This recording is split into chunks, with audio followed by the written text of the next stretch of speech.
साप्ताहिक गोष्ठी होती है, वही साप्ताहिक गोष्ठी के रूप में यहाँ पे आयोजन कर रहे हैं। ये शास्त्रीय तृतीय वर्ष के माध्यम से होने वाली पंचम संगोष्ठी है, जिसका मुख्य विषय है जिनागम की कथन पद्धति 4 अनुयोग। तो इसके लिए मैं अध्यक्षता के रूप में सबसे पहले यहाँ पर आदरणीय पंडित अरुण जी शास्त्री से निवेदन करूँगा कि हमारे अध्यक्ष पद को सुशोभित करें, और भाई आदित्य और जयंत से निवेदन करूँगा कि उनका सम्मान करें।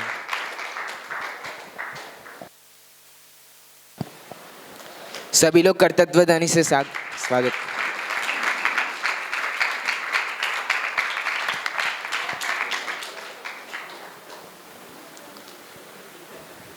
हम सभी के बीच में श्री डोलामल दिगंबर जैन सिद्धांत महाविद्यालय के यशस्वी प्राचार्य आदरणीय डॉक्टर शांति कुमार जी भाई साहब भी विराजमान है। मैं भाई आदित्य और जैन से निवेदन करूंगा कि उनका स्वागत करें। हम सभी के बीच में हमारी गुरु माता आदरणीय आशा भाभी भी विराजमान है। मैं रोशनी भाभी से निवेदन करूंगा कि उनका स्वागत करें।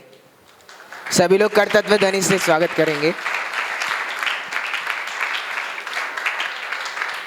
हम सभी के बीच में श्री डोलामल दिगंबर जैन सिद्धांत महाविद्यालय के उप प्राचार्य महोदय आदरणीय पंडित जिन कुमार जी भाई साहब भी विराजमान है। मैं उनसे भी निवेदन करूंगा कि हमारे मंचासीन हो। साथ हाँ, वो कुछ कार्यों में व्यस्त है, कुछ ही समय में हम सभी के बीच में विराजमान होंगे। हम सभी के बीच में आदरणीय पंडित संयम जी शास्त्री भी विराजमान है। मैं उनसे भी निवेदन करूंगा कि कृपया मंचासीन होए।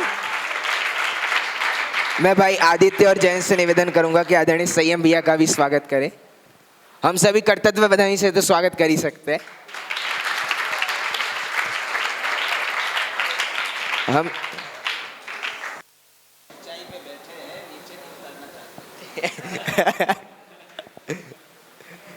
हम सभी के बीच में आदरणीय पंडित अमन जी भाई साहब भी विराजमान है। मैं उनसे भी निवेदन करूंगा कि वो भी कृपया मंचासीन हो, और भाई आदित्य और जैन से निवेदन करूंगा कि उनका भी स्वागत करें।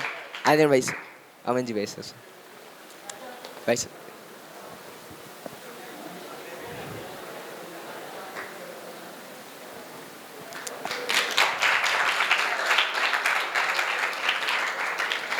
आइए तो अब प्रारंभ करते हैं जिनागम की कथन पद्धति 4 अनुयोग विषय पर साप्ताहिक संगोष्ठी, जिसके मंगलमय मंगलाचरण के लिए मैं उपाध्याय कनिष्ठ से भाई अनेकांत जैन को बुलाना चाहूँगा कि वो आए और इस गोष्ठी का मंगलमय मंगलाचरण करें। भाई अनेकांत। सभी लोग अपने हाथ जोड़ लीजिए। णमो अरिहंताड़म णमो सिद्धाड़म णमो आयरियाड़म णमो वज्रायाड़म णमो लोए सौवसाहुड़म। मंगलमय मंगलकरण वीतराग विज्ञान नमो ताहि जाते भय अरिहंतादि महान। करि मंगल करि हो महा ग्रंथ करण को काज जाते मिले समाज सब पावे निज पद राज। जय जिनेंद्र। बहुत ही सुंदर मंगलाचरण भाई ने प्रस्तुत करा। हम सभी के बीच में गत वर्षी शास्त्री पूर्ण करिए ऐसे आदरणीय मयंक जी भाई साहब भी विराजमान है। उनका भी कर्तव्यध्वनि से हम सभी स्वागत करते हैं। आइए तो अब प्रारंभ करते हैं इस गोष्ठी के हर एक विषय को समझने के रूप में। तो सबसे पहले मैं भाई पद्म जैन को बुलाना चाहूँगा उपाध्याय कनिष्ठ से, जिनका विषय है अनुयोग और उसके भेदों का सामान्य स्वरूप। भाई पद्म जैन। हेलो। वंदित सर्वसिद्धे आदरणीय मंच एवं सभा में उपस्थित सभी भावी सिद्धों को मेरा सादर जय जिनेंद्र। आज की प्रवर्तमान गोष्ठी जिनागम की कथन पद्धति 4 अनुयोग में मेरे प्रतिपाद्य केंद्र बिंदु हैं अनुयोग और उसके भेदों का सामान्य स्वरूप। तो मैं अपने विषय को 3 मुख्य बिंदु में आपको प्रस्तुत करूंगा। पहला, अनियोग किसे कहते हैं, द्वितीय, अनियोग के भेद प्रभेद कौन से है, और तृतीय, भेदों का सामान्य स्वरूप। तो आइए बिना किसी देरी के हम प्रारंभ करते हैं। तो सर्वप्रथम जानते हैं कि अनियोग किसे कहते हैं। तो शास्त्रों की कथन करने की पद्धति को ही हम अनियोग कहते हैं। आप सभी को पता होगा कि पूर्व काल चतुर्थ काल में जब तीर्थंकर भगवान का समोचरण होता था, तब भव्य जीव अर्थात ज्ञानी जीव ही उनमें जाते थे और भगवान के वाणी को सुनकर एक ही बार में याद करते थे। पर जब अंतिम तीर्थंकर भगवान महावीर स्वामी का निर्वाण हुआ और कुछ समय बाद पंचम काल प्रारंभ हुआ, तब काल के प्रभाव के कारण सभी मनुष्यों का शैवक्षम ज्ञान घटता गया। तो तब आचार्यों ने ग्रंथों की रचना की। उन्हीं ग्रंथों को हम आज जिनवानी के रूप में जानते हैं। और इसी जिनवानी को विषय वस्तु के समानता के आधार पर 4 भागों में विभाजित किया गया है। ऐसा नहीं है कि इनको 4 भागों में विभाजित करने से इनके अलग अलग मतलब होते हैं, अर्थात भाव होते हैं। इन सबका एक ही भाव होता है कि अपनी त्रिकाली आत्मा को जानना और शाश्वत सुख की प्राप्ति करना। अब हम अनियोग के 4 भेद कहे हैं, प्रथमानियोग, करणानियोग, चरणानियोग और द्रव्यानियोग। तो इसमें मुख्य रूप से भेद कहे हैं कि प्रथमानियोग के 2 भेद कहे, चरित्र और पुराण, करणानियोग के कर्म सिद्धांत और लोक विभाग, चरणानियोग के श्रावकाचार और श्रवणाचार, और द्रव्यानियोग के अध्यात्म और न्याय। तो अब हम जानते हैं इनका सामान्य स्वरूप क्या है। तो सर्वप्रथम आता है प्रथमानियोग। जिन शास्त्रों में महापुरुषों के चरित्र और 63 शिला का पुरुष का पुराण आदि का वर्णन किया गया हो, अर्थात पुण्य पाप का फल बताया गया हो, उन शास्त्रों को हम प्रथमानियोग के रूप में जानते हैं। आचार्य समतभद्र रत्नकरण शावकाचार में कहते हैं कि जिन शास्त्रों में चारों पुरुषार्थों द्वारा अर्थात किसी एक महापुरुष और 63 शिला का पुरुषों में से चरित्र बताया गया हो, उन कथा और पुराणों को हम प्रथमानियोग के रूप में जानते हैं। उनके मनन, पठन और चिंतन के प्रभाव से पुण्य और बोधि और समाधि की प्राप्ति होती है। प्रथमानियोग के अंतर्गत हरिवंश पुराण, पद्म पुराण आदि शास्त्र आते हैं। फिर द्वितीय अनियोग है करणानियोग। जिन शास्त्रों में जीवादि, मार्गणस्थान, गुणस्थान आदि लोक विभाग का वर्णन किया गया हो, उन शास्त्रों को करणानियोग कहते हैं। करणानियोग अर्थात आचार्य समतभद्र कहते हैं कि जैसे अपन दर्पण में दिखी वस्तु को जैसे का वैसा मानते हैं, वैसे ही सर्वज्ञ की वाणी में कथित हुआ जो शास्त्रों के अंतर्गत आता है, जैसे कि लोक विभाग 3 लोक का स्वरूप जैसा है, उसका विस्तार जैसा है, उनका स्वरूप करणानियोग के अंतर्गत में आता है। करणानियोग में तिलोपनिषद, त्रिलोकसार आदि ग्रंथ निर्धारित है, मतलब उसके अंतर्गत आते हैं। फिर उसके बाद तृतीय अनियोग है चरणानियोग। जिस शास्त्र में श्रावक और मुनि धर्म का आचरण निरूपण किया गया हो, उन शास्त्रों को हम चरणानियोग कहते हैं। अर्थात श्रावक और मुनि धर्म के आचरण में वृत्ति, रक्षा और उत्पत्ति हो बताया गया हो, उन शास्त्रों को हम चरणानियोग के रूप में जानते हैं। चरणानियोग में चारित्र अर्थात आचरण से अपने आत्मानुशासन की कैसी प्राप्ति है, इसका वर्णन किया गया है। चरणानियोग में रत्नकरण शावकाचार, पुरुषार्थ सिद्धि उपाय आदि ग्रंथ आते हैं। फिर चतुर्थ अनियोग है द्रव्यानियोग। जिस शास्त्र में षट द्रव्य, सत्य तत्वादिक, स्वपर भेद विज्ञान का वर्णन किया गया हो, उनका स्वरूप समझा गया हो, उन शास्त्र को हम द्रव्यानियोग जानते हैं। आचार्य समतभद्र कहते हैं कि जीव, अजीव, आश्रय, बंध, संवर, निर्जरा, मोक्ष और पुण्य पाप, इन तत्वों का स्वरूप समझाया हो। जैसे आचार्य समतभद्र ने यह भी कहा है, द्रव्यानियोग दीपक है। ये 7 तत्व ही अपने उनका स्वरूप जानकर अपने आत्मा को प्रकाशित करते हैं। इन सबको आचार्य समतभद्र ने द्रव्यानियोग कहा है। द्रव्यानियोग के अंतर्गत समयसार, प्रवचनसार, परीक्षामुख, अष्टसहस्री ग्रंथ आते हैं। और हमें इन्हीं चारों अनियोग का स्वरूप समझकर अपने धर्म की वृद्धि करके अपने आत्मा को जानना चाहिए। मैं अपनी वाणी को विराम करते हुए एक पंक्ति गाना चाहता हूँ। इस दूषम भीषम काल में जिन देव का जब हो वीरा, तब मात सम उपकार करते, शास्त्र ही आधार है। जय जिनेन्द्र।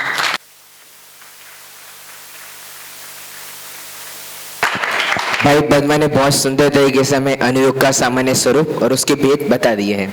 हम सभी के बीच में हम सभी के उपाचार्य आदरणीय जिन कुमार जी भाई साहब भी विराजमान हो चुके हैं। मैं भाई जयंत से निवेदन करूंगा कि उनका स्वागत करें। अभी हमने अनुयोग के कितने प्रकार जाने, अनुयोग के कितने भेद हैं? 4। तो उसमें सबसे प्रथम हम प्रथमान योग का व्याख्यान विधान एवं दोष कल्पना निराकरण के स्वरूप को बताने के लिए मैं उपाध्याय कनिष्ठ से भाई नमन जैन को बुलाना चाहूंगा कि वो आए और विषय प्रस्तुत करें। ओम नमः सिद्धेभ्या। यहाँ पर उपस्थित आदरणीय अध्यक्ष महोदय एवं मेरे साधर्मी भाई बंधुओं को मेरा शुद्धात्म वंदन। आज की इस प्रवर्तमान संगोष्ठी का विषय है जिनागम की कथन पद्धति 4 अनुयोग, जिसमें से मेरा प्रतिपाद्य केंद्र बिंदु है प्रथमान योग का व्याख्यान निधान एवं उसमें दोष कल्पना निराकरण।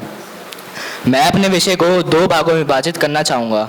प्रथम प्रथमान योग का व्याख्या निदान और दूसरा प्रथमान योग में दोष कल्पना निराकरण व उनका समाधान। मैं अपने प्रथम बिंदु की ओर बढ़ता हूँ। प्रथमान योग में अज्ञानी जीवों को धर्म के मार्ग पर लगाया जाता है, जिसका व्याख्यान निदान कुछ इस प्रकार से होता है। प्रथमान योग में जो मूल कथाएं होती है वो कोई तो ज्यों की त्यों ही लिखी जाती है और कुछ ग्रंथकर्ता के विचारानुसार लिखी जाती है। जैसे तीर्थंकर के पंच कल्याणक में इंद्र जाते हैं और उनकी स्तुति करते हैं, यह बात तो सत्य है, परंतु उसका व्याख्यान ग्रंथकर्ता अपने विचारानुसार और अपनी सामर्थ्य अनुसार करते हैं।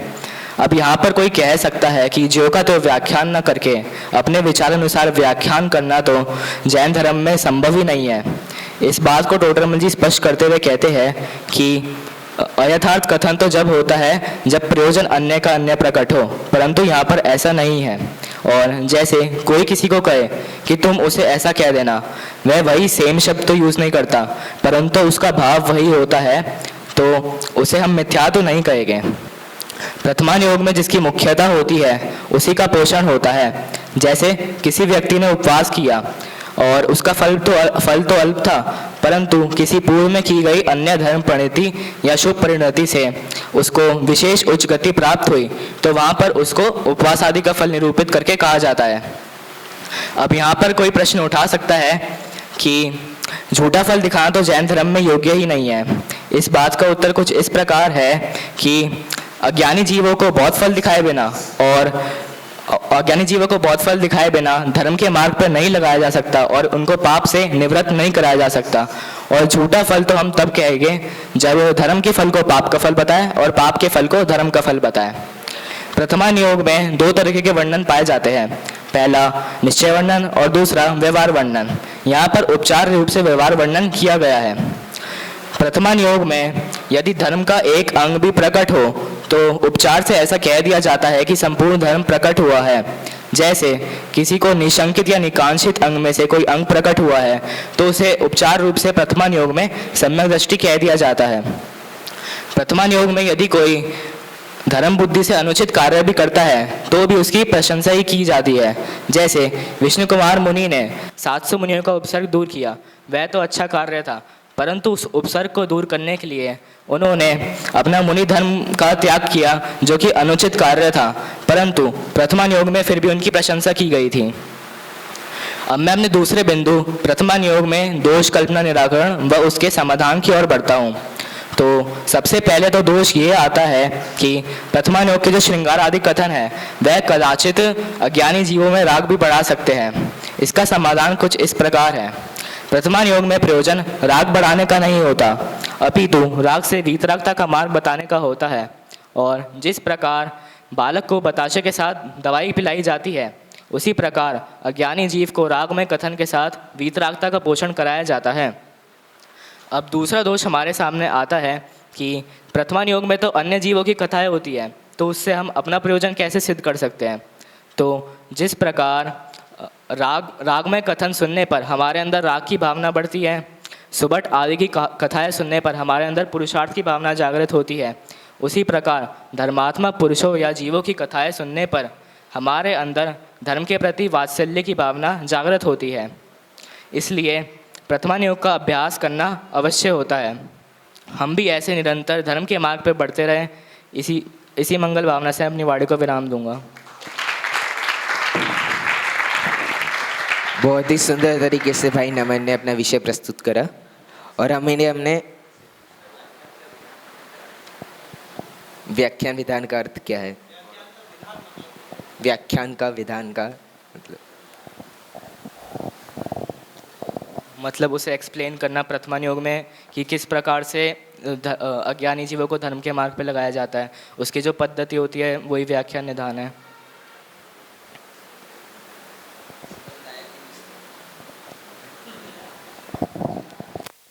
बहुत ही सुंदर। अभी हमने प्रथमान योग का व्याख्यान विधान समझा और हम सभी के बीच में प्रथमान योग विशेषज्ञ जिनके पास आपको हर पुराण के नोट्स आपको प्राप्त हो जाएंगे, ऐसे आदरणीय गौरव जी भाई साहब हम सभी के बीच में विराजमान हो चुके हैं। मैं शास्त्री तृतीय वर्ष के विद्यार्थियों से निवेदन करूंगा कि स्वागत करें उनका।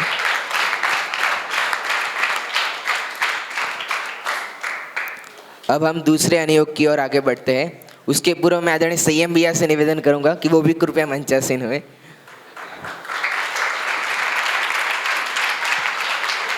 मैं शास्त्री तृतीय वर्ष के विद्यार्थियों से निवेदन करूंगा कि आदरणीय संयम भैया का भी स्वागत करें। अब हम आगे के विषय की ओर बढ़ते हैं। आगे के विषय के लिए मैं कर्णान योग का व्याख्यान विधान एवं दोष कल्पना निराकरण के लिए मैं भाई अर्थ जैन को बुलाना चाहूँगा, वो आए एवं अपना विषय प्रस्तुत करें। भाई अर्थ। ओम नमः सिद्धेभ्य। आदरणीय मंच एवं सभा में बैठे सभी श्रोताओं का मेरा सादर वंदन। जैसे कि आपको विदित है कि ये इस सत्र की पंचम गोष्ठी है जिसका विषय रखा है जिनागम की कथन पद्धति 4 अनुयोग, जिसमें से मेरा विषय है कर्णान योग का व्याख्यान विधान एवं उसके दोष कल्पना का निराकरण। तो सर्वप्रथम जो कर्णान योग की परिभाषा आती है, पहले तो हम उसको जानते हैं कि कर्णान योग कहते किसे हैं। तो जिसमें गुणस्थान मार्गणास्थान आदि का जीवों के भावों का वर्णन करा गया है, जिसमें त्रिलोक आदि के भूगोल का भी वर्णन करा गया है, जिसमें मुख्यतः गणित की रहती हो उसे कर्णान योग कहते हैं। तो अब हमने कर्णान योग की परिभाषा देखी। अब हम इसी को ही देखते हैं कि कर्णान योग में कैसे व्याख्या करी गई है, कि उसको हमें कैसे समझाया गया है, कि उसमें क्या मतलब कैसे दिया है कि क्या है। तो हम सबसे पहले तो देखते हैं कि जो केवल ज्ञान है उसमें जैसा जाना गया है वैसा ही हमें बताया गया है। जैसे कि जीवों के भाव तो अनंत हैं, तो उसमें वैसा ही बताया है कि जो जीव हैं जो उनके भाव होंगे वह अनंत ही होंगे। तो अब आगे बताते हैं कि जो भाव हैं वो तो अनंत हैं, परंतु उनको डिवाइड करके 14 में बांट दिया गया है, वो उनको ही हम गुणस्थान कहते हैं।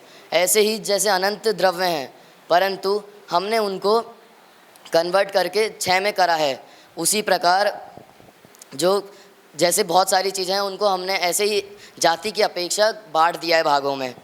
अब जो त्रिलोक आदि है, इस कर्णान योग में त्रिलोक आदि का भी जो वर्णन है वह आता है, परंतु जो मुख्य रचनाएं हैं इसमें उनका ही वर्णन आता है। अब आगे देखते हैं कि जो गुण पर्याय है इसमें उसके भी भेद हैं, मगर गुण तो अनंत होते हैं, उनको भी जाति ही अपेक्षा से भेदों में बांट दिया गया है, और जो पर्याय है उसको भी जाति अपेक्षा ही भेद में बांट दिया गया है। अब है कि जो कर्णान योग है इसमें व्यवहार नय की प्रधानता से बात करी जाती है, क्योंकि जो व्यवहार नय है उसके बिना हम कुछ भी विशेष नहीं जान पाएंगे, और कर्णान योग में कहीं कहीं जो निश्चय नय है उसकी भी बात करी जाती है। अब जो कर्णान योग है उसमें जो छद्म स्तर अर्थात जो अल्प बुद्धि है उनके बारे में बात करी जाती है, परंतु जो इसको भी ना जान पाए उसको इसको आज्ञा अनुसार ही जान लेना चाहिए। अब जैसे गुणस्थान है वह है जीव के भाव हैं, परंतु अब उनको तो हमने कभी देखा नहीं है, परंतु जो केवली है अब जैसा उन्होंने हमें बताया है हमें उसको वैसा ही मान लेना चाहिए, इसको इसी को ही आज्ञा अनुसार कहते हैं। अब कर्णान योग में जो यथार्थ पदार्थ है उसका ही व्याख्यान करा है, अर्थात जैसा पदार्थ है उसको वैसा ही बताया गया है। अब केवल ज्ञानी ने बताया है कि जो द्रव्य है वह अनंत ही हैं, जो हमारे जीव के कर्म भाव है वह अनंत ही हैं, भले ही इनको बाद में आके इनको डिवाइड कर दो कि जिससे जीव इनको जान जाएं। तो अभी हम लोगों ने कर्णान योग के व्याख्यान विधान को जाना कि इसमें कैसा व्याख्या होती है। अब हम इसका जो दूसरा पॉइंट है कर्णान योग के दोष कल्पना का निराकरण। तो इसमें दोष तो नहीं है, परंतु जिसमें कल्पना मात्र हो, मतलब कि जैसे कल्पना है कि हाँ कि दोष लग सकते हैं, तो हम उनका निराकरण करते हैं। तो सबसे पहले तो कोई कहता है कि जो कर्णान योग है उसमें जीवा कर्मा मार्गणा स्थान और गुणस्थान आदि का वर्णन करा गया है, तो इनसे जानने से हमें क्या लाभ होगा कि हमने इसको ऐसे जान लिया, ऐसे जान लिया, तो इससे हमें हमारा सिद्ध क्या होगा। तो अगर हम भक्ति आदि पूजा आदि करेंगे इससे तो हमारा भला होगा। तो उसी का उत्तर पंडित टोडरमल जी लिखते हुए प्रोमोक्ष प्रकाशक में कहते हैं कि जो परमेश्वर है वह तो वीतरागी हैं, वह तुम्हारे भक्ति करने से कुछ देंगे तो है नहीं, परंतु जो भक्ति करोगे तुम उससे जो तुम्हारी कषाय है वह मंद होंगी, परंतु जो करना नहीं हो गए उसको जानने से जो हमारी कषाय है वह अधिक मंद होंगी। इसीलिए जो करना नहीं होगा हमें उसका हम निरंतर अध्ययन करते रहना चाहिए। अब कोई कहता है कि चलो ठीक है, अब हमने इनको जान लिया, करना नहीं हो, गुणस्थान मार्गणस्थान आदि, परंतु जो द्वीप समुद्र आदि त्रैलोक्यादिक का इसमें वर्णन है उसको जानने से हमारा लाभ क्या होगा। तो इसमें ही पंडित टोडरमल जी भी कहते हैं कि जो ये द्वीप समुद्र आदिक हैं इनको जानने से ना तो हमें कोई कुछ इष्ट भाषित होगा, ना कुछ अनिष्ट होगा, ना हमारा कुछ बुरा होगा ना भला होगा। इसे हमें आज्ञा अनुसार ही मान लेना चाहिए, ना तो क्योंकि ना तो हमने कभी सुमेरु पर्वत है ना तो हमने उसको कभी देखा है, और अगर कभी देखेंगे तो वो आगे जाके देखेंगे, मगर अभी की तो हमें इसे आज्ञा अनुसार ही मान लेना चाहिए। अब एक आखिरी प्रश्न है कि जो करना नहीं होगा वह बहुत कठिन है, इसलिए हमें उसे पढ़ने में खेद अर्थात प्रमाद होता है। तो इसका उत्तर दिया है कि अगर हम लोग जो विषय है अगर हम लोग उसको जल्दी समझ गए, तो अगर हम लोग विषय को जल्दी समझ गए तो जो हमारा मन होगा वह कषाय आदिक में चला जाएगा, कि वो कहेंगे कि अगर हमने एक बार समझ लिया तो हम बार बार क्यों समझे। इसीलिए जो विषय है हमें जितना कठिन होगा उसमें हमारा उतना ही मन लगेगा, और जितना भी कठिन विषय है हमें उसको ही पढ़ते पढ़ते रहना चाहिए। अब जो जिनवाणी है उसमें कभी भी हमें पढ़ते हुए खेद नहीं करना चाहिए, अर्थात प्रमाद नहीं करना चाहिए, क्योंकि जो जिनवाणी है उसमें हमारे ही आत्मा की बात करी गई है। इसी प्रकार हम भी प्रमाद अर्थात खेद को ना करें। इसी मंगलवाणी के साथ मैं अपनी बात को विराम देता हूँ। बहुत ही सुंदर तरीके से भाई अर्थ ने अपना विषय प्रस्तुत करा। अब मैं एक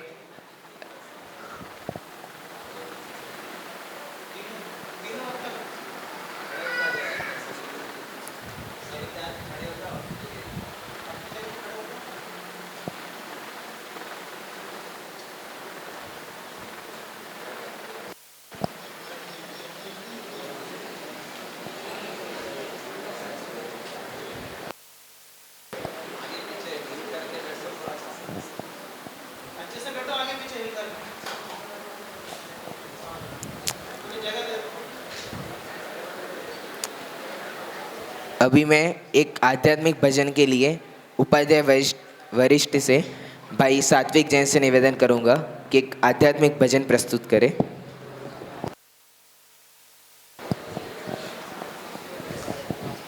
भजन के बोल हैं, जो इच्छा का दमन ना हो तो। आप सभी भी दूसरी पंक्ति को दोहराइएगा। जो इच्छा का दमन न हो तो चारित्र से शिव गमन नहीं रे। जो इच्छा का दमन ना हो तो चारित्र से शिव गमन नहीं रे। जो इच्छा का दमन न हो तो अन्न त्याग से मुक्ति होए तो। अन्न त्याग से मुक्ति होए तो भिक्षुक लंघन करत रही रे। नीर तज भव पीर कटे तो। नीर तज भव पीर कटे तो। मृग तृष्णावस जान दई रे। जो इच्छा का दमन ना हो तो चारित्र से शिव गमन नहीं रे। जो इच्छा का दमन ना हो। बिन बोले ते मौनी हो तो। बिन बोले मौनी हो तो बगुला बैठो मौन कही रे। नाम जपे निज नाथ मिले तो। नाम जपने जनात मिले तो तानिस दिन रटत वही रे, जो इच्छा का दमन ना हो तो चारित्र से गमन नहीं रे, जो इच्छा का दमन ना हो। वस्त्र त्याग अरु वन निवास ते, वस्त्र त्याग अरु वन निवास ते, जो होवे सो साधु कही रे, तो पशु वस्त्र कभी नहीं पहनत, तो पशु वस्त्र कभी नहीं पहनत, वन में आयुष बीत गई रे, जो इच्छा का दमन न हो तो चारित्र से शिव गमन नहीं रे, जो इच्छा का दमन न हो तो काया कृश कर कृत नहीं होवे, काया कृश कर कृत नहीं होवे, जो इच्छा नहीं दमन भई रे, भोम राज जो ताहि दमत है, भोम राज जो ताहि दमत है, सो पावे है मोक्ष मही रे, जो इच्छा का दमन न हो तो चारित्र से शिव गमन नहीं रे, जो इच्छा का दमन न हो तो, जो इच्छा का दमन न हो तो, जो इच्छा का दमन न हो तो। जय श्री। ये जो इसमें अचरी की पंक्तियाँ बोल रहे थे, इसका अर्थ थोड़ा बता दें। भाव क्या है इसका? भजन था जो इच्छा का दमन ना हो तो चारित्र से सिर्फ गमन नहीं। तो इसमें बताया कि अगर इच्छाओं का दमन ना हो और मात्र चारित्र करें, अगर श्रद्धा का स्थान सही ना हो और मात्र चारित्र के ऊपर ध्यान दिया जाए तो मुक्ति नहीं मिलती है। इस प्रकार से भजन में बताया गया। इसी चारित्र अर्थात जो यहाँ पर जो चारित्र लिया गया है वो श्रद्धा रहित जो चारित्र अर्थात जो व्रत क्रिया आदि हैं मात्र उन्हीं को लिया गया है। हाँ, बाहरी क्रिया, और इसी को अनेक अनेक उदाहरणों के माध्यम से यहाँ पर स्पष्ट किया गया है। हाँ, जैसे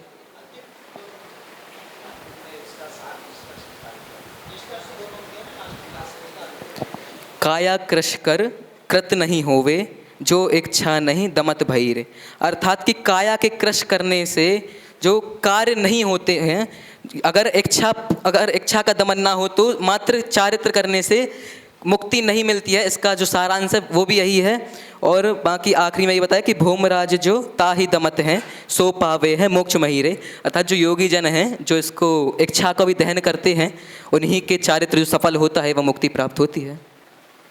दमन करना माने क्या? दमन, इच्छा का दमन, इच्छा का निरोध, अभाव माने इच्छाएं उत्पन्न हो रही है और उसको दबा देना और मन मार करके करना। भूख तो लगी है लेकिन उपवास करना है तो इच्छा का दमन कर दो और उपवास कर लो। तो दमन का अर्थ वास्तव में अभाव के अर्थ में है, दबाने के अर्थ में नहीं है। और ये इस वाक्य से तो बिल्कुल गलत लग रहा है कि चारित्र से शिव गमन नहीं रे। चारित्र से शिव गमन नहीं, चारित्र से नहीं होगा तो किससे होगा? तो वहाँ पूरा जो बल दिया गया है मात्र बाह्य क्रिया तो करे लेकिन अंतरंग में उस संबंधी इच्छा का अभाव न हो तो फिर उस क्रिया का कोई भी अर्थ नहीं है। भोगों की रुचि छूटे और स्वरूप की रुचि आवे और स्वरूप की रमनता हो उस चारित्र से तो मुक्ति हो सकती है। जैसे अभी हम सभी ने जाना कि कोरे आचरण से ही मुक्ति नहीं होती है, तो चरणान योग में आखिर कैसा व्याख्यान विधान है और उसमें दोष कल्पना का निराकरण किस प्रकार है, उसके विषय वस्तु के लिए मैं भाई उपाध्याय कनिष्ठ से आरजे हवले को बुलाना चाहूँगा कि वो आए और अपना विषय प्रस्तुत करें। सभी को एकाग्र चित्त से विषय को सुनना है, और क्योंकि अंत में प्रश्न मंच रखा गया है जो आपसे प्रश्न पूछे जाएंगे, इसलिए आप एकाग्र चित्त से विषय को सुने। और बीच बीच में भक्तियाँ भी इसीलिए रख रहे हैं कि लगातार एकाग्र चित्त नहीं बन पाता अपना, तो बीच में थोड़ा गैप मिल जाएगा आपको, इसलिए विषय को एकाग्र चित्त से सुने। अभी मैं भाई आरजे हवले।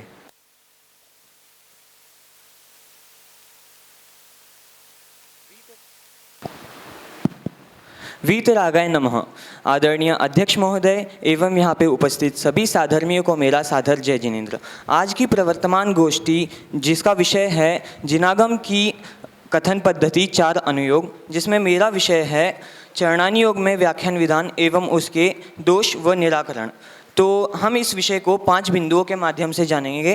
पहला बिंदु चरणानी योग में उपदेश, दूसरा बिंदु चरणानी योग में व्यवहार का उपदेश, तीसरा बिंदु चरणानी योग में निश्चय सहित व्यवहार का उपदेश, चौथा बिंदु चरणानी योग में उपदेश का प्रभाव, और अंतिम 5वां बिंदु चरणानी योग में दोष व निराकरण।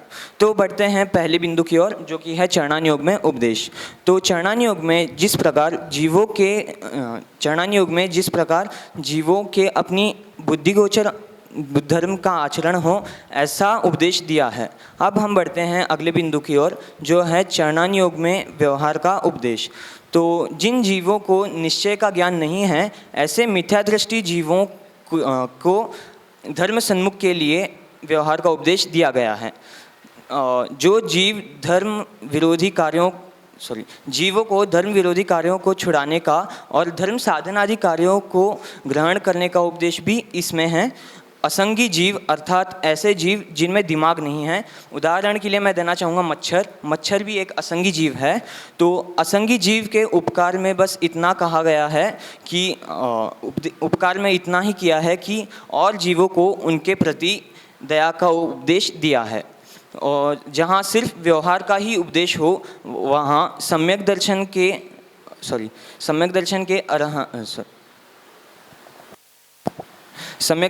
के अर्थ अरहंत देव निर्ग्रंथ गुरु को ही मानना, औरों को नहीं मानना, ऐसा बताया गया है। अब हम अगले बिंदु की ओर बढ़ते हैं, जो है चरणानी योग में निश्चय सहित व्यवहार का उपदेश। तो जिन जीवों को निश्चय व्यवहार का ज्ञान है, ऐसे सम्यक दृष्टि जीव व सम्यक व सन्मुख मिथ्या दृष्टि जीवों को निश्चय सहित व्यवहार का उपदेश दिया जाता है। निश्चय व्यवहार के उपदेश में परिणाम की ही प्रधानता बताई गई है। उसके उपदेश से तत्वज्ञान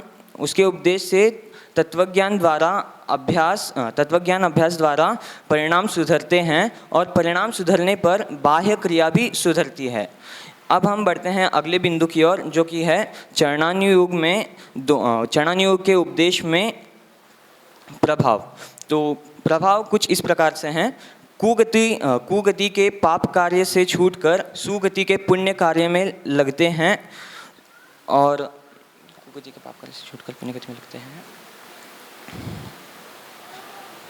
क्रिया के अनुसार परिणाम भी तीव्र कषाय से मंद कषायी होते हैं, और फिर जो तीव्र कषाय जीव होते हैं उन्हें हम कषाय उत्पन्न करके भी धर्म साधन आदि में लगा सकते हैं। इसका उदाहरण ऐसा देना चाहूँगा कि कोई तीव्र कषाय जीव है, उसे मैं नर्क गति के बारे में बताऊँगा, जिससे उसके मन में भय कषाय उत्पन्न होगा। तो भय कषाय उत्पन्न होने पर वो सोचेगा कि नर्क में नहीं जाना, नर्क में नहीं जाने के लिए मुझे धर्म में लगना पड़ेगा। तो इस प्रकार वो धर्म में लग जाएगा और कषाय छूट जाएगा। एक और उदाहरण देना चाहूँगा कि कोई तीव्र कषाय जीव है, उसे मैं मोक्ष के बारे में बताऊँगा, तो फिर वो मोक्ष के बारे में सोचेगा कि वहाँ पे सुख ही मिलता है, दुख तो बिल्कुल भी नहीं है। तो फिर वो धर्म में लग जाएगा, कषाय फिर से छूट जाएगा। अब हम बढ़ते हैं अपने अंतिम बिंदु की ओर, जो है चरणानी योग में दोष व निराकरण। तो दोष क्या है, इसमें देखते हैं कि चरणानी योग में उपदेश दोष चरणानी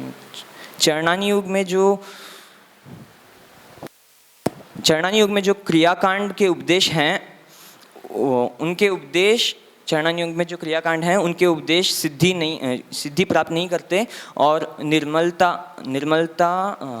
निर्मल परिणाम भी रखना चाहिए। उसी के साथ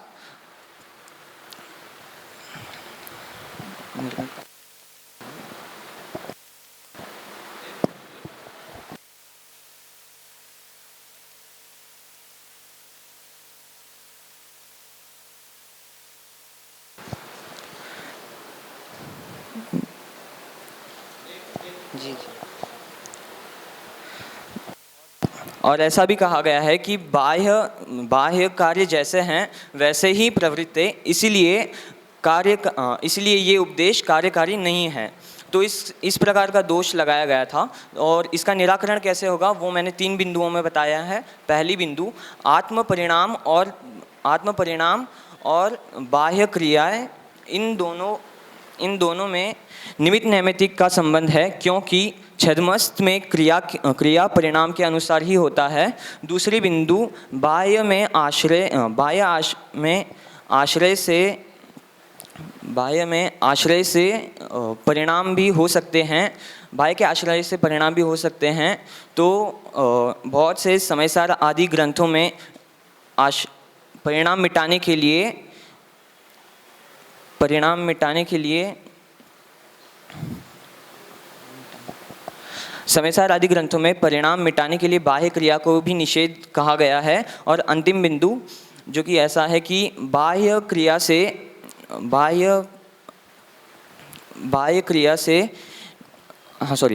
संयम से निर्मलता हो सकती है। इसका उदाहरण ऐसा देना चाहूँगा कि सर्वार्थ सिद्धि के जो देव होते हैं वो बिना संयम के चतुर्थ गुणस्थान में होते हैं। वही जो सामान्य मनुष्य होते हैं वे संयम सहित पंच गुणस्थान में या उसके भी उच्च गुणस्थान में होते हैं। अंतिम में मैं ये इतना ही कहना चाहूँगा कि जो अभी हमने जिसके बारे में सुना उसी प्रकार का हम निश्चय व्यवहार रखें। इसी मंगल भावना से जय जिनेन्द्र।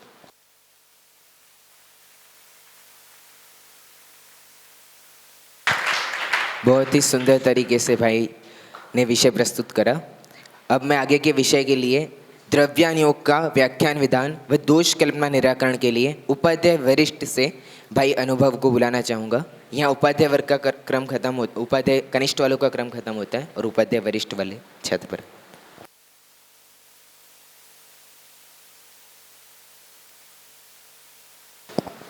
चिदानंद स्वरूपम सभा में उपस्थित सभी को मेरा सादर जय जिनेन्द्र। आज के इस प्रवर्तमान गोष्ठी में मेरा प्रतिपाद्य केंद्र बिंदु है द्रव्यान योग का व्याख्यान विधान और दोष कल्पना निराकरण।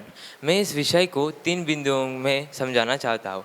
पहले द्रव्यान योग में निरूपण, दूसरा द्रव्यान योग में निषेध परक कथन, तीसरा दोष कल्पना निराकरण।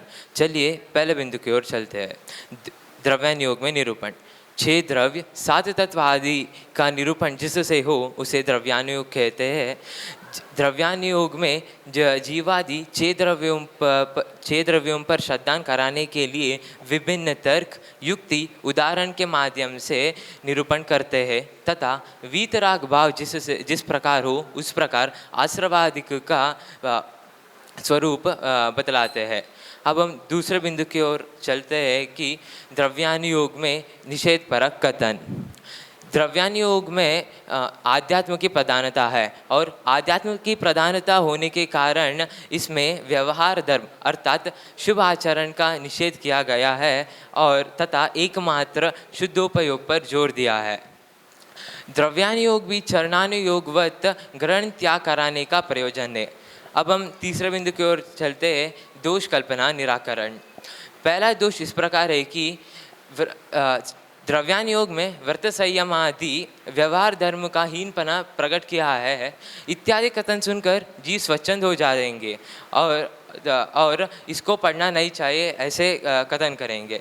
इसका निराकरण पंडित टोडरमल जी मोक्ष मार्ग प्रकाशक में एक उदाहरण के माध्यम से निराकरण किया है। जैसे गधा मिश्री खाकर मर जाए तो मनुष्य मिश्री खाना नहीं छोड़ेंगे, उसी प्रकार विपरीत बुद्धि जीव शास्त्रों के अभ्यास करके स्वच्छंद हो जाए तो विवेकी जीव शास्त्रों का अभ्यास करना नहीं छोड़ेंगे।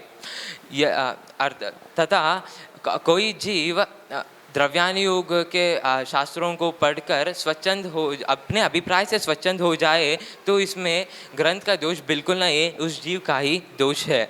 अब हम दूसरे दोष को देखते हैं। दूसरा दोष इस प्रकार है कि ये जो द्रव्यान योग है उसमें आध्यात्म उपदेश तत्वज्ञानियों को कार्यकारी है और निचली दशा वालों को व्रत संयमादिक का उपदेश देने योग्य है। इसका निराकरण इस प्रकार क्या है कि जिन मत में यह परिपाटी है कि पहले सम्यक्त्व होता है उसके बाद व्रत होता है, और वह सम्यक्त्व स्वापर के श्रद्धान पूर्वक ही होता है, और वह श्रद्धान द्रव्यान योग के ग्रंथों को पढ़ने पर ही होता है। बिना द्रव्यान योग के ग्रंथों को अभ्यास नहीं करे तो उस श्रद्धान नहीं होता। इसलिए पहले हम द्रव्यान योग अनुसार सम्यक को प्राप्त करें, उसके पश्चात चरणान योग अनुसार व्रतादि को धारण करें और व्रती बने। तथा द्रव्यान योग निचली दशा वालों जीवों को भी कार्यकारी है। इन सबका निष्कर्ष यह निकलता है कि द्रव्यान योग आत्म परिणामों की मुख्यता से वर्णन करता है, और अगर कोई जीव द्रव्यान योग ग्रंथों को पढ़कर स्वच्छंद हो जाए तो इसमें बिल्कुल ग्रंथ का दोष बिल्कुल नहीं है, और द्रव्यान योग निचली दशा वालों को भी कार्यकारी है। इस प्रकार हम सब शास्त्रों का अभ्यास करें और आत्मा में लीन रहे, ऐसे मेरे गोष्ठी सभी को सादर जय जनेन्द्र।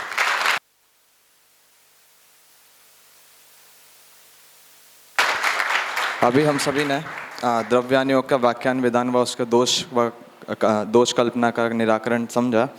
अब ये द्रव्यान योग में जो हमने व्याख्यान विधान समझा है उसको कहीं अप्लाई करके देखते हैं तो उसके उदाहरण कहाँ मिलेगा या फिर हम अभी कैसे जान सकें, इसको बताने के लिए मैं भाई आकिंचन को बुलाना चाहूँगा। वो आपको एक भजन के माध्यम से पुनः आपको बताएंगे कि जो व्याख्यान विधान हमने समझा वो आप अप्लाई करके देखना इस भजन में।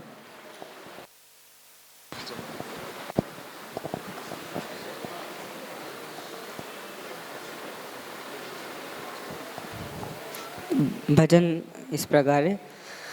हम तो कभू न निज घर आए, हम तो कभू न निज घर आए, पर घर फिरत बहुत दिन बीते, पर घर फिरत बहुत दिन बीते, नाम अनेक धराए, हम तो कभू न निज घर आए, पर पद निज पद मान मगन है, पर पद निज पद मान मगन है, पर परिणति लेपटाए, पर परिणति लेपटाए,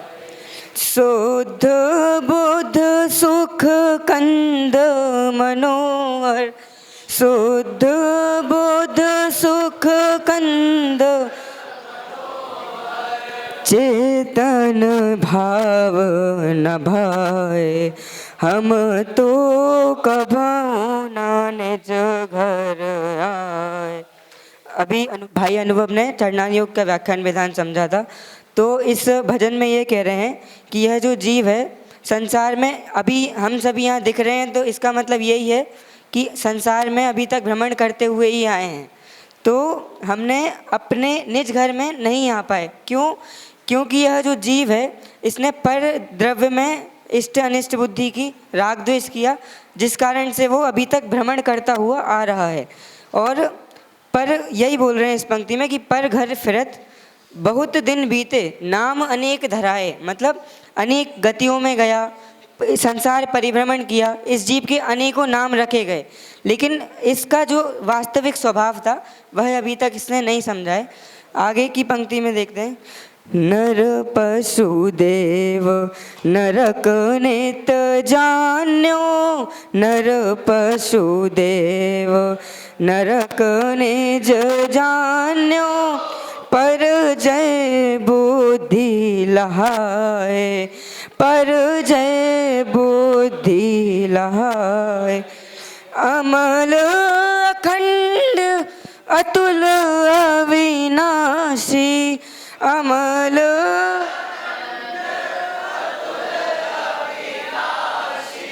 आत्म गुण नहीं गाए, आत्म गुण नहीं।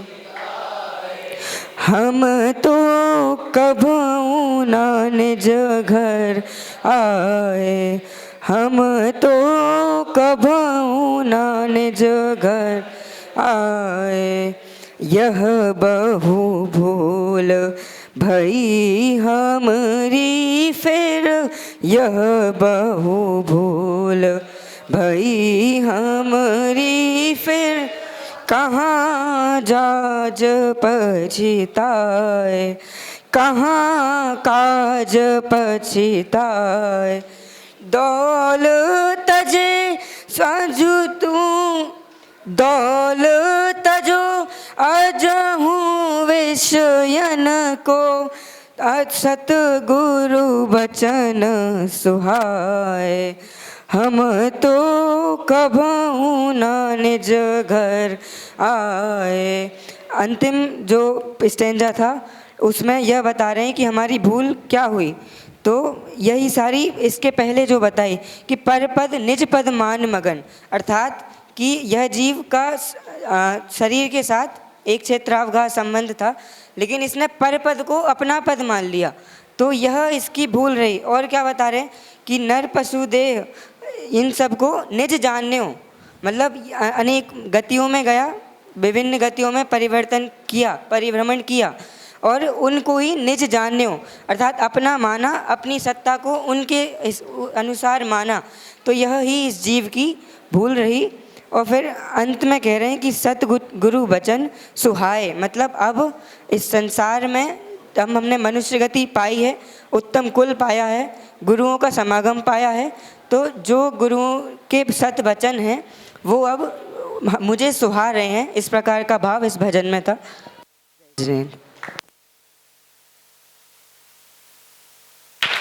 बहुत ही सुंदर तरीके से भाई ने भक्ति प्रस्तुत करी। अब मैं आगे के क्रम में अनुयोगों का स्वरूप तो जान लिया, लेकिन आखिर अनुयोगों के पीछे प्रयोजन क्या है हमारा।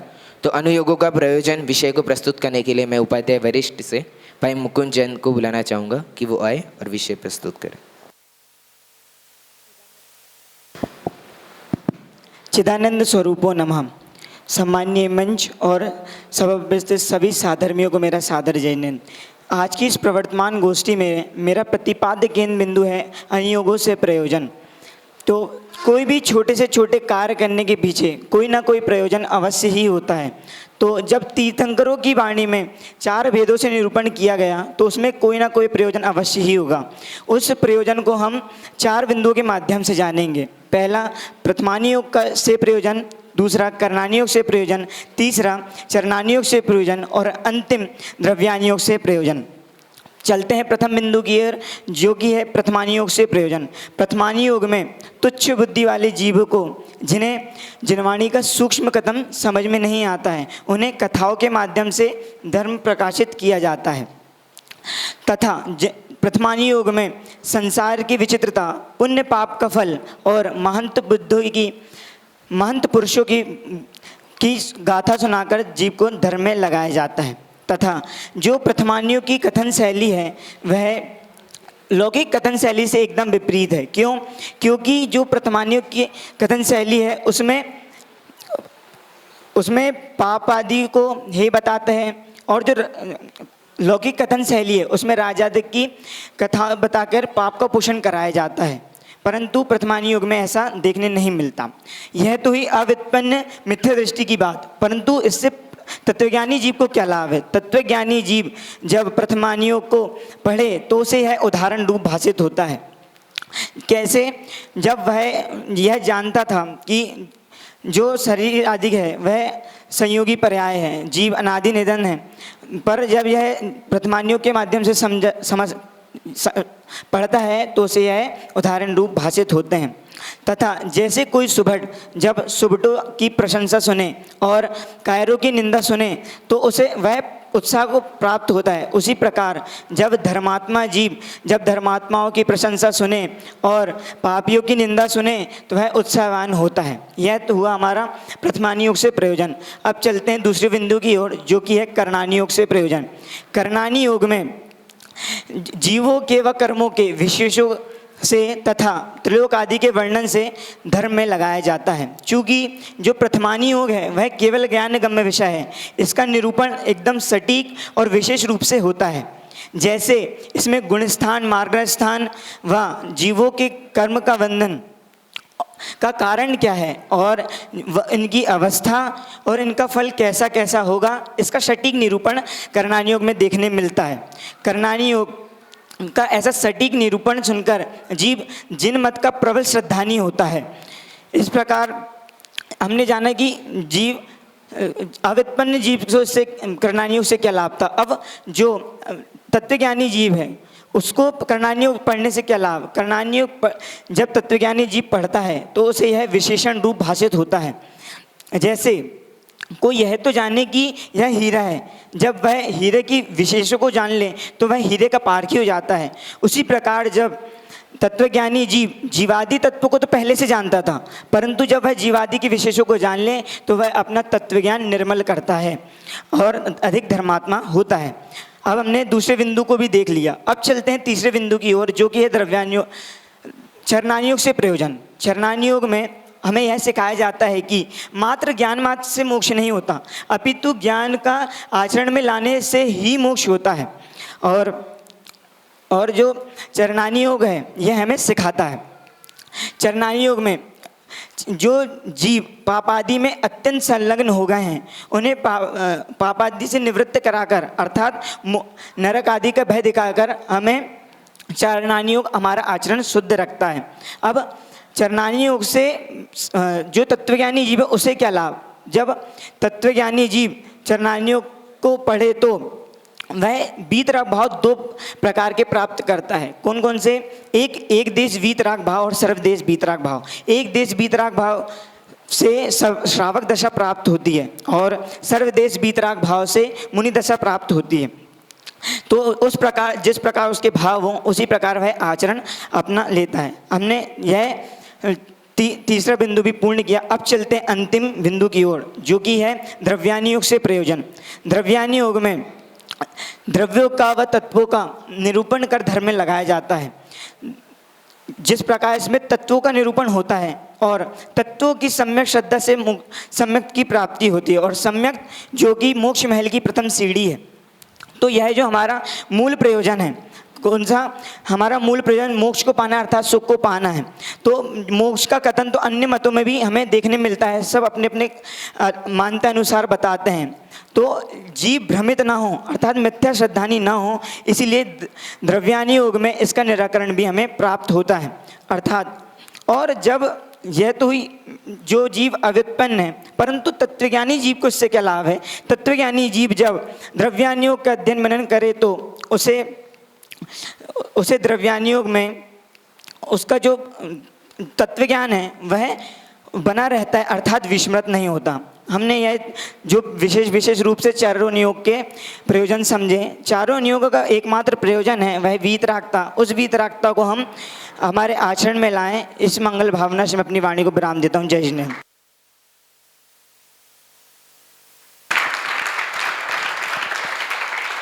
अभी आप सभी ने विभिन्न अनियोगों, जो 4 अनियोग हैं उनके व्याख्यान विधान समझे, दोष कल्पना निराकरण समझे, तो आपको ये लगा होगा कि इसमें अनियोग में इस प्रकार के वर्णन किया है, इस अनियोग में इस प्रकार का वर्णन किया है, कहीं क्रॉस हो रहे हैं दोनों आपस में।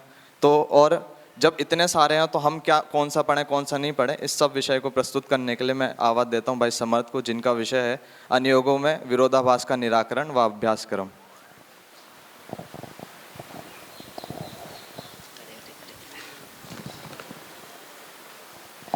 हेलो हेलो, चिदानंद स्वरूपम। यहाँ उपस्थित सभी जीवों को मेरा सादर चैतन्य वंदन।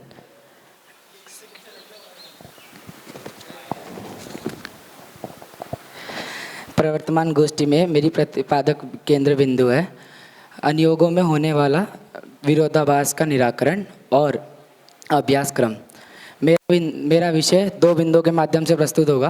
पहला अनुयोगों में विरोधाभास का निराकरण और दूसरा अभ्यासक्रम। पहले बिंदु में उप बिंदु भी हैं, वो हम गोष्ठी के साथ साथ समझेंगे। पहले बिंदु का पहला उप बिंदु है कि एक ही अनुयोग में दो बातों का आपस में विरोधाभास का निराकरण। जैसे प्रथमान योग में कई जगह अभिमान की निंदा करी है और कई जगह अभिमान की प्रशंसा करी है। अब इसको अपेक्षा अनुसार समझना। जैसे अगर कोई मान कषाय से अभिमानी होए तो उसकी तो निंदा करी है, परंतु यदि कोई निर्लोभपने से दीन आदि ना करे उस व्यक्ति की प्रशंसा की है। उसी प्रकार चरणानी योग में उत्कृष्ट जीव की अपेक्षा किसी जीव की निंदा करी गई है और नीचे जीव की अपेक्षा किसी जीव की प्रशंसा की गई है। जैसे मुनि धर्म की अपेक्षा श्रावक धर्म की निंदा है और अविरति सम्यक दृष्टि की अपेक्षा श्रावक की प्रशंसा करी है। इसको सर्वथा निंदा और सर्वथा नहीं जानना, अपेक्षा की कथन के अनुसार समझना। फिर कर्णानी योग में सातवें गुण स्थान में भयाधिक का क्षय अर्थात प्रमाद का क्षय बोला है, पर उसके बाद परंतु वो प्रमाद में कषायाधिक भी आते हैं, तो कषायाधिक तो 10वें गुण स्थान में जाते हैं। तो इसका निराकरण इस प्रकार किया कि जो 1 से 6ठे गुण स्थान तक होने वाली कषाय है उनका क्षय होता है 7वें गुण स्थान में, और जो मूलतः कषाय है उनका होता है 10वें गुण स्थान में। इस प्रकार इसका निराकरण किया। फिर द्रव्यान योग में दो भावों की अपेक्षा, जैसे उत्कृष्ट भाव है तो उसके दूसरे भाव की अपेक्षा उसकी निंदा करी और किसी नीचे भाव की अपेक्षा उस भाव की प्रशंसा करी। जैसे शुद्ध उपयोग, शुभ उपयोग और अशुभ उपयोग। शुद्ध उपयोग की अपेक्षा शुभ भाव की निंदा और अशुभ उपयोग की अपेक्षा शुभ भाव की प्रशंसा। अब यहाँ पे भी सर्वथा निंदा सर्वथा प्रशंसा नहीं मानना है। जैसे मोक्ष मार्ग की अपेक्षा तो शुद्ध उपयोग ही कार्यकारी है, पर शुभ उपयोग भी कथनचित उपादेय है तो उसकी भी निंदा सर्वथा नहीं मानना।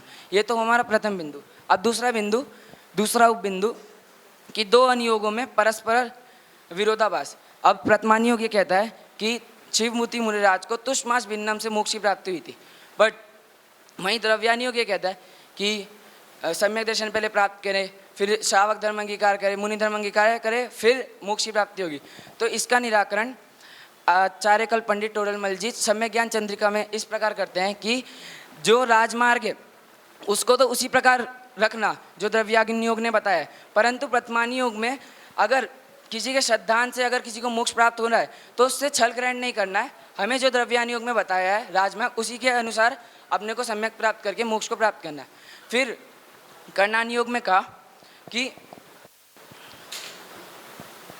चरणानी योग में कहा कि सम्यक दर्शन में शंका, कांक्षा, विचिकित्सा आदि भय आदियों का क्षय हो जाता है, परंतु कर्णानी योग कहता है कि भय तो 10वें गुण स्थान के बाद जाती है।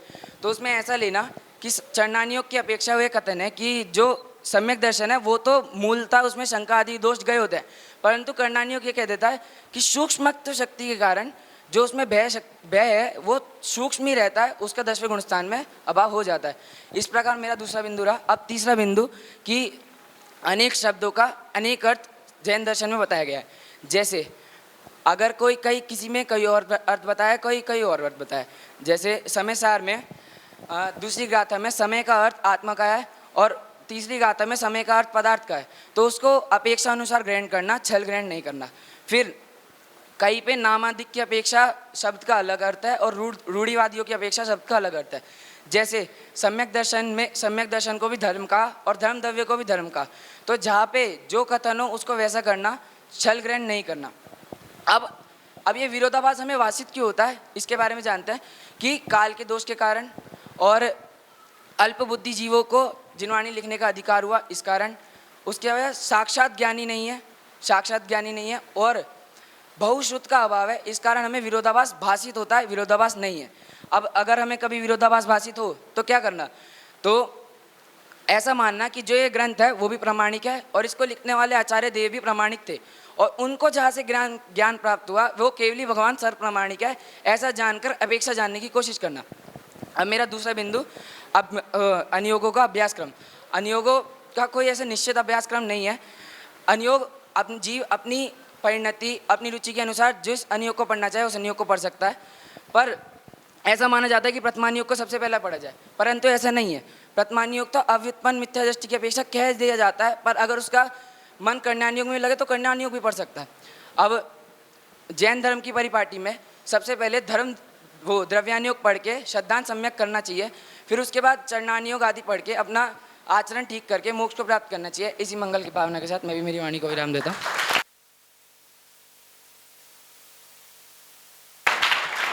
बहुत ही अच्छा विषय प्रस्तुत करा भाई समर्थ ने।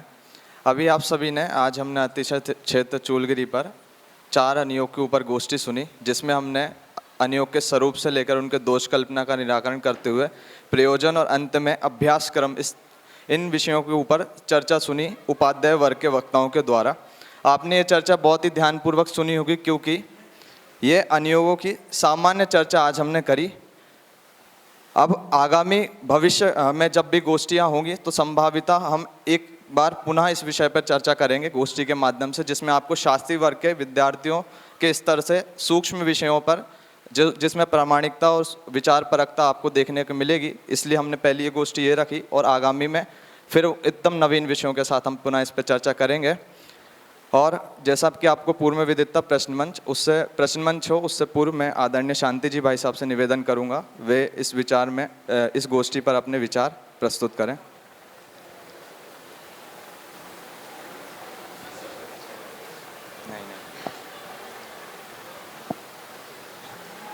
अभी आदरणीय शांति जी भाई साहब।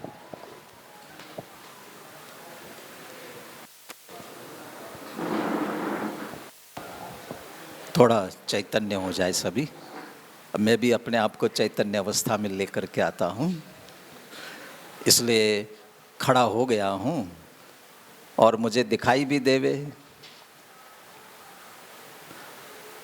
सावधान हो जाए, प्रवचन नहीं करूँगा, चिंता मत करना। जम अल्लीना जीवा तरंति संसार सायरमनंतम तम सव जीव शरणम नंदवो जन शासनम स्वैरम। सर्वप्रथम तो उपाध्याय वर्ग के उन वक्ताओं को विशेष रूप से मैं बधाई देना चाहता हूँ जिन्होंने आज विषय प्रस्तुत किया।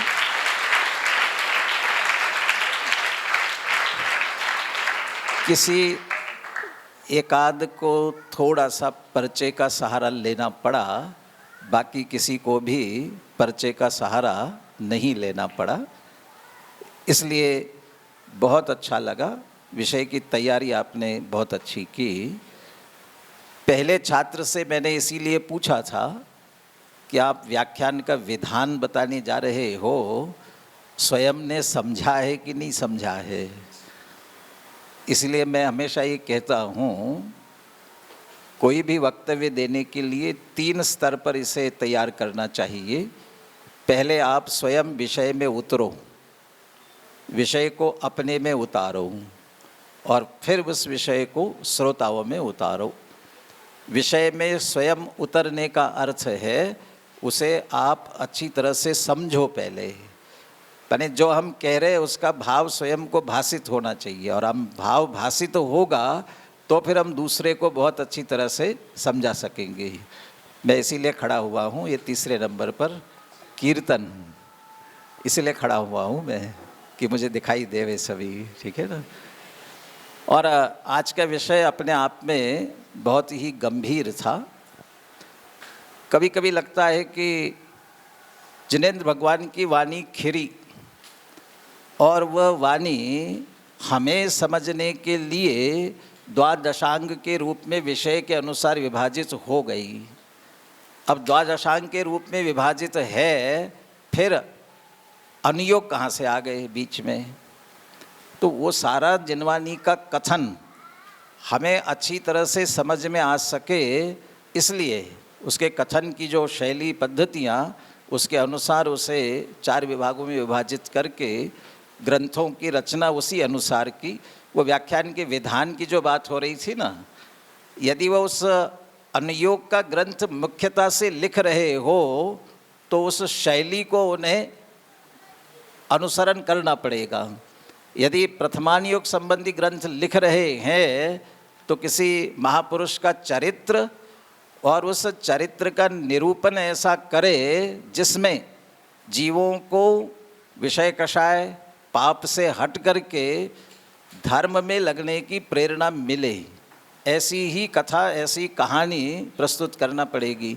ऐसा हर एक का अपना अपना स्वयं का विधान है, परंतु आप किसी भी एक ग्रंथ को उठा करके देखेंगे उसमें चारों अनुयोग आपको मिलेंगे, लेकिन मुख्यता किस अनुयोग की है ये उसके अनुसार इसका निरूपण किया जाता है।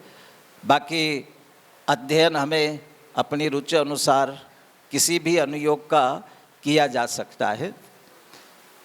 जो कभी कभी संक्षेप में जिनवानी को अर्घ्य चढ़ाना होता है ना, तो इतना सा कह देते हैं, प्रथमम करणम चरणम द्रव्यम नमः। तो ये ऐसा है कि ये क्रम लगता है, प्रथमम करणम चरणम द्रव्यम नमः। मैं इसे संक्षेप में ऐसा कहना चाहता हूँ, मानो ये सारी जिनवानी हमें प्रेरणा दे रही हो, सबसे पहले क्या करना चाहिए? प्रथमम करणम चरणम द्रव्यम। इसका अर्थ सबसे पहले हमें अपने द्रव्य में लीन होना चाहिए, यही पहले करने योग्य है। स्वयं के द्रव्य को समझे और उसमें ही लीन हो, यही वास्तव में करने योग्य है।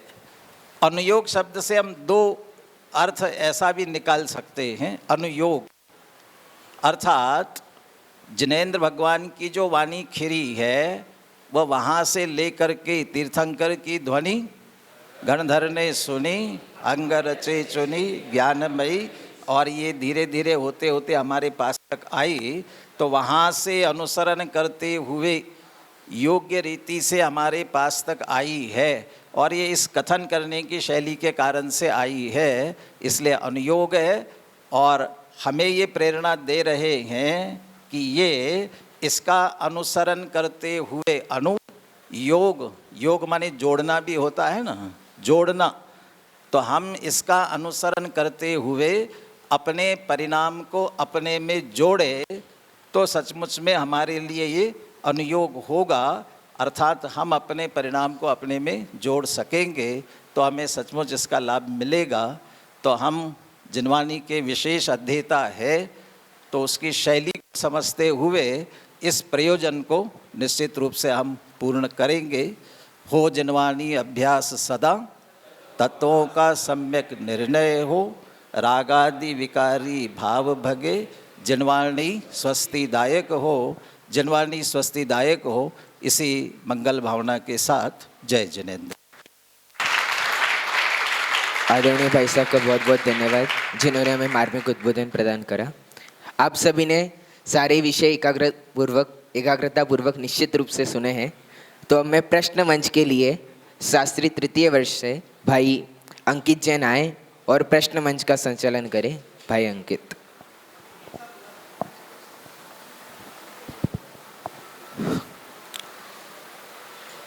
चिदानंद स्वरूपो नमः। चिदानंद कक्षा ये वाक्य सही है गलत? क्या होगा सही?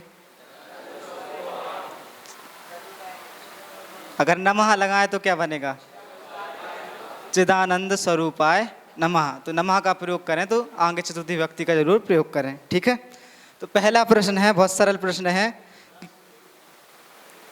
कि सर्वप्रथम किस अनुयोग के ग्रंथ लिखे गए? सर्वप्रथम जब से जैन धर्म में लेखन की शुरुआत हुई तो कौन से अनुयोग के ग्रंथ पहले लिखे गए?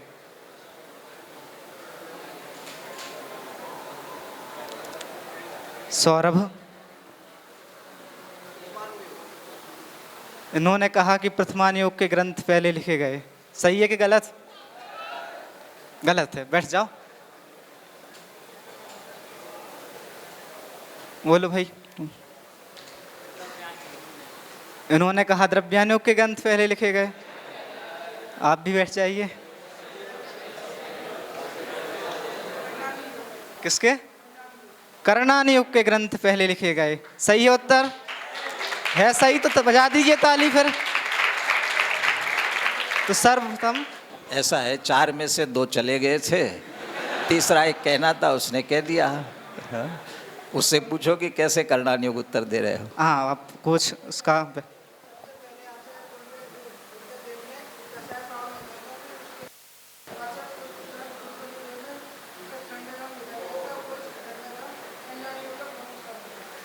जो कसाय पहाड़ किसने लिखा था? आचार्य गुणधर देव ने। ठीक है, बढ़िया, बैठ जाओ।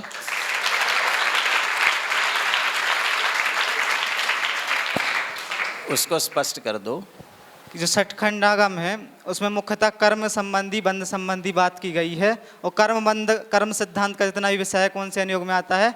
करणान योग में आता है। इसी तरह कसाय पहाड़ में भी इसी की चर्चा की गई है। यह भी कल मैंने भी कहा था कि कषाय पहुड़ की रचना पहले हुई, तो बाद में अंकित ने मुझे बताया कि वो कषाय पहुड़ ग्रंथ जैसा षटखंडागम भूतबली पुष्पदंत ने लिखित रूप में लिखा, अक्षर रूप में लिखा, ऐसा गुणधर आचार्य ने वह कषाय पहुड़ कहीं लिखा नहीं था।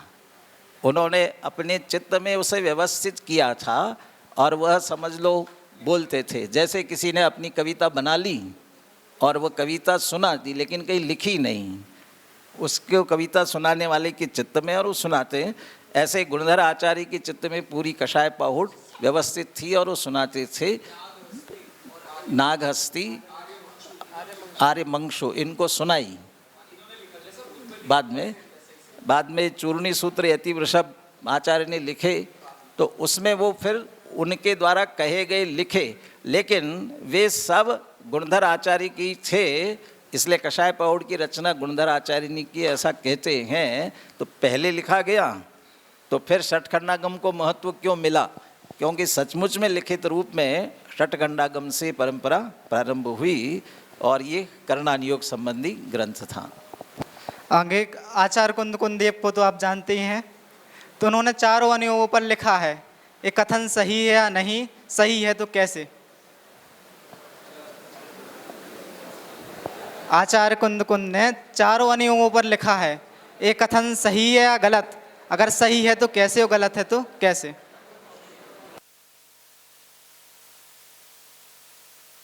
प्रेरक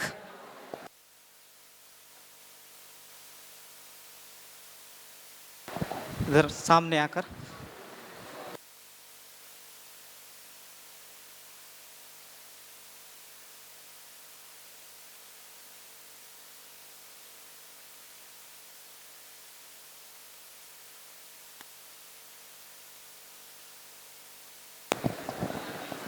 एक अपेक्षा से सही भी बोल सकते हैं, एक अपेक्षा से गलत भी बोल सकते हैं।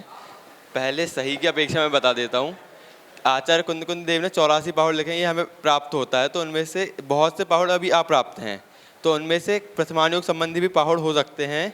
इस कारण से यह सही है। अब गलत किस अपेक्षा से हो सकता है? क्योंकि हमें चरणानुयोग संबंधी पहाड़ अष्टपहाड़ मिलता है, ठीक है। द्रव्यानुयोग संबंधी समयसार, प्रवचनसार आदि हैं। करणानुयोग संबंधी धवला की एक टीका, सठखंडागम जी की एक टीका का उल्लेख प्राप्त होता है, तो इस कारण से गलत भी कह सकते हैं और सही भी कह सकते हैं हम इसे।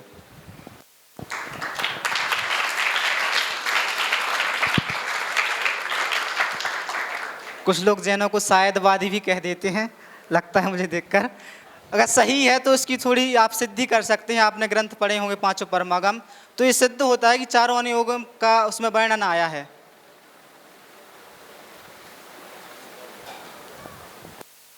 यहाँ कर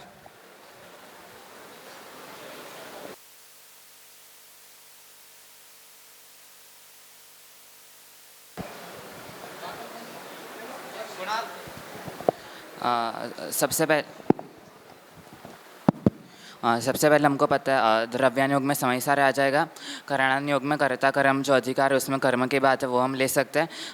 प्रथमान योग में अष्टपाहुड़ में कुंदकुंद आचार्य देव ने थोड़ी स्टोरीज का भी वर्णन किया है, वो हम ले सकते हैं।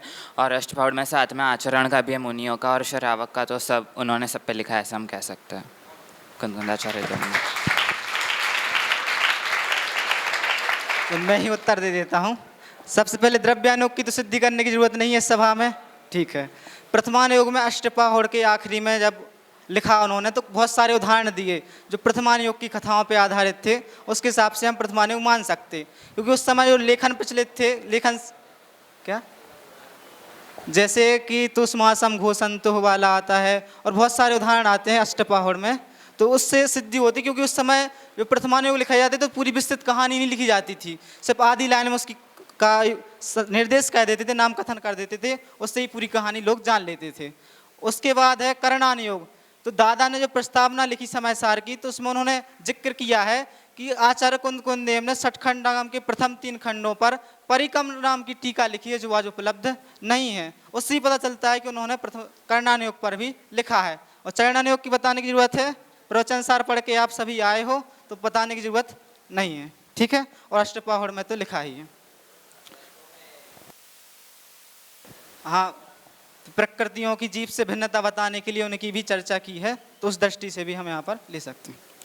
इसके बाद जो प्रथम वक्ता आए थे उन्होंने आखिरी में एक पंक्ति बोली थी, इस दुसम भीषम काल में जिन देव का हो वह बरह तब मात सम उपकार करते शास्त्र ही आधार है।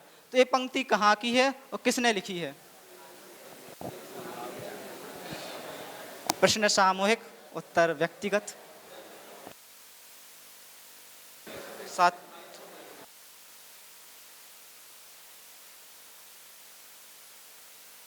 बड़े पंडित जी की है कृति है जो जिनवाणी पूजन उसकी जयमाला में आती है। नहीं है तो नहीं पता। जिनवाणी पूजन नहीं, देवशास्त्र गुरु पूजन में हाँ, वो जयमाला में आती है।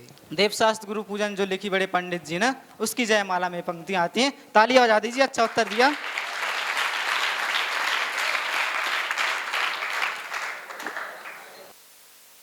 क्या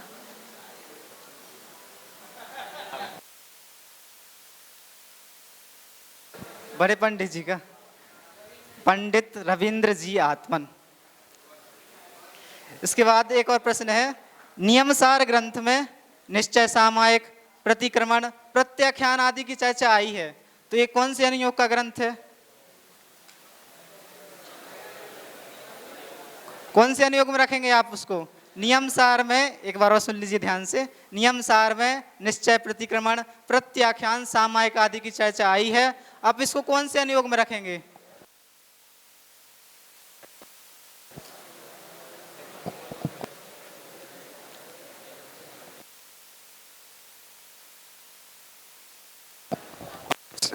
चरणान योग में रख सकते हैं ऐसे। चरणान योग में रखोगे? हाँ, क्योंकि पढ़ा नहीं है ना आपने अभी। हाँ, सेकेंड ईयर फाइनल में आर्जो से भी नहीं देंगे उत्तर।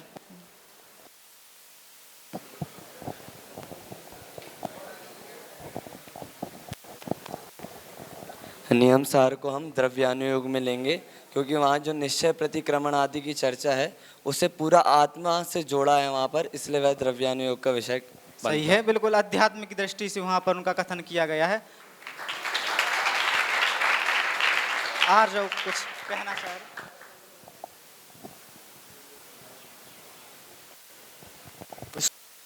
द्रव्यानुयोग में भी रख सकते हैं, लेकिन एक अधिकार पूरा व्यवहार चरित्र के लिए समर्पित है और प्रारंभ की जो गाथा है उसमें भी जो सम्यक का वर्णन है वो व्यवहार की अपेक्षा से, जैसा रत्नकर्ण श्रावकाचार में आया है उस अपेक्षा से वहाँ वर्णन आया है, इस अपेक्षा हम उसको चरणानुयोग में रख सकते हैं। ठीक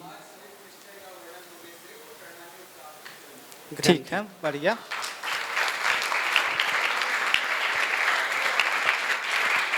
एक और अंतिम प्रश्न, जो टोडरमल जी ने अनुयोगों संबंधी वर्णन किया है तो वो कहाँ कहाँ किया है? पंडित टोडरमल जी ने अनुयोगों संबंधी समस्याएं उठाई, उनका उत्तर दिया, तो कहाँ कहाँ वर्णन किया है उन्होंने अपने ग्रंथों में? आराम से हाथ खड़ा करिए।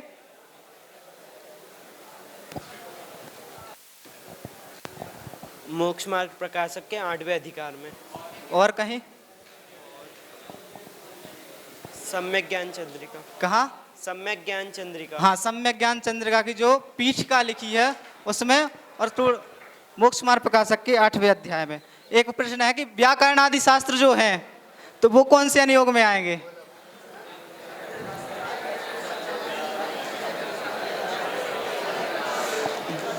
जैनेन्द्र व्याकरण लिखा है आचार्य देव ने, और सारे व्याकरण लिखे गए हैं। हमारे अध्यक्ष महोदय भी व्याकरणाचार्य हैं।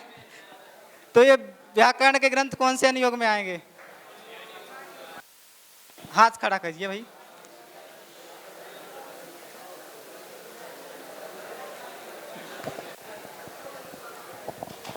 वो किसी भी अनुयोग में नहीं आते हैं जो व्याकरण आदि के ग्रंथ होते हैं। मैं बता देता हूँ अपनी अपेक्षा। द्रव्यानुयोग में है तो हम 3 प्रकार के नय पढ़ते, शब्द नय, अर्थ नय और ज्ञान नय। तो शब्द नय में हम व्याकरण को ले सकते हैं, और जो आगम प्रमाण पढ़ते हैं तो उसमें भी पद, शब्दार्थ आदि की चर्चा आती है, तो उसके अंतर्गत न्याय की दृष्टि से हम वहाँ पर भी ले सकते हैं। इस प्रकार का प्रश्न मंच था। आशा है कि आप लोगों को आनंद आया होगा।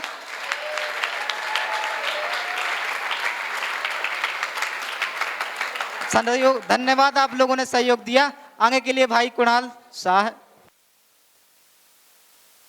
बहुत ही सुंदर प्रश्न मंच का आयोजन हुआ यहाँ पर।